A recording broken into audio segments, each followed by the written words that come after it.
Alright, so next up is CySec, which is Cyprus Securities and Exchange Commission. When you visit the CySec homepage, this is what you will see. Now, in regards to investor protection, particularly retail traders of Forex and things like that, this is the main tab that you're going to focus on, which is investor protection. And you can see a couple of different options here. And the first thing you may be thinking of is something like complaints, which I've already opened up a tab here. Now you can see where it says here that complaints regarding CIFs. CIFs is Cyprus investment firms. So it says, please kindly note that the CySec does not have restitution powers and therefore does not investigate individual complaints. However, all complaints submitted to CySec are taken into consideration by the CySec in the performance of its supervisory mandate. If you are unhappy with a financial product or service provided to you by a CIF, follow the following 3 steps for making a complaint. Right? So step 1 is to contact the CIF directly. Now step 2 is to contact the Financial Ombudsman. Then step 3 is take the matter to court. That we're not really going to deal with that. We're going to deal mainly with the first 2.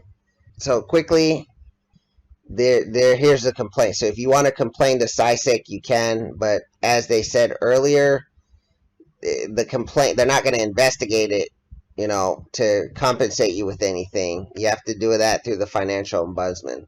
So without a reference number, you could go you pretty much need a reference number. Now if you say, well, I'm just going to contact them. I don't have a reference number, but I'm going to just contact them and email them. Well, here, see, it says here, complaint submitted via email or any CySec email address will not be processed. And then they have the link to submit a complaint. Click here.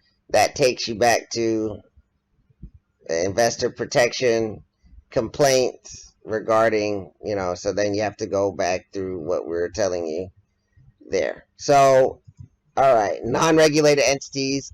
This is basically just to alert them of scams. People who pretended to be regulated with a CySec, but they're not, pretending to be regulated in Cyprus, and then they'll look at that and then maybe issue a warning. They do some warnings. Here you can see that they do a few warnings.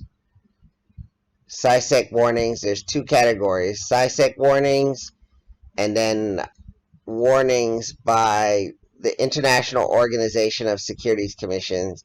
This is basically a portal that other EU organizations and possibly even other jurisdictions, but like the United Kingdom and a few other countries, have signed up to, and they agree to forward their investment warnings that they forward it into this database. So it's kind of like a centralized database for most of Europe.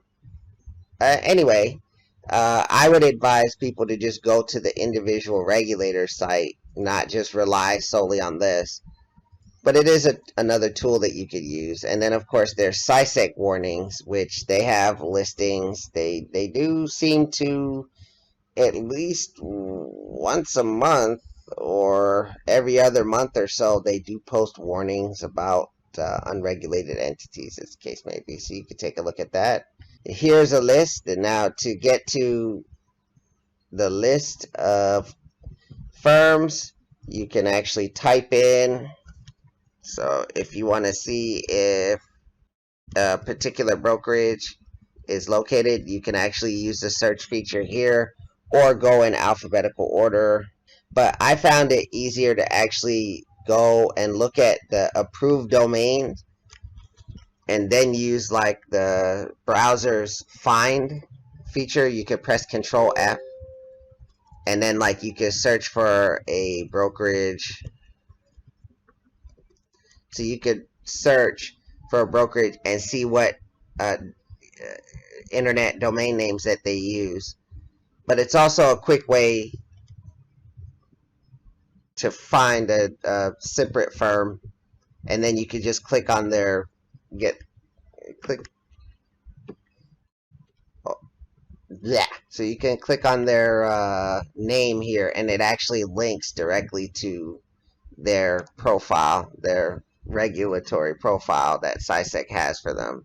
Okay, non-approved domains. So this is the list of all those domains and scams that were saying they're regulated by CySec, but they're not really regulated, or they're no longer regulated, as the case may be. And they also have a list of entities that have been withdrawn, I believe.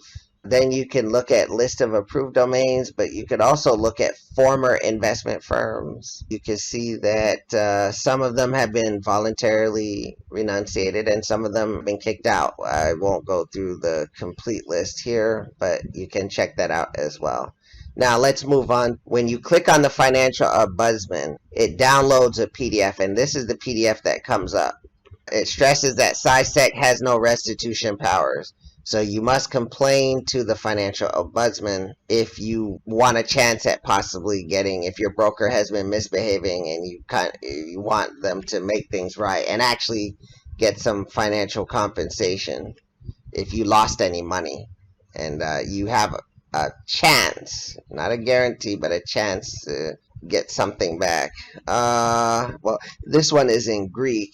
And but you click on, you go to financialombudsman.gov.cy, and then you click on the English. Okay, click on English, and then you click on the procedure for the submission of complaints. And then there's also the electronic submission of complaint link here. So let's go here first. Let's see. And then you can download the directive regarding the procedure for submission and examination of complaints.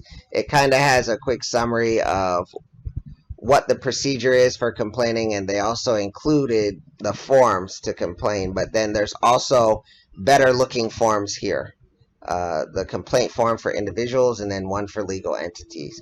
And as a reminder, there's a €20 fee, and they won't actually start investigating it until you submit proof that you've paid your $20 fee, or it's like an application fee or whatever. It's actually in the instructions, the complaint form. That's in the first page, that they give you the bank account numbers and SWIFT codes and say, okay, you email it and also submit like a receipt that you paid your 20. This is also a copy of the directive. I won't go through all of it here, but it explains the procedure, and that'll also be linked in the article. So that's pretty much it. Good luck. I don't know why anyone would want to trade with the Cyprus thing, but that's kind of beyond the scope of this conversation.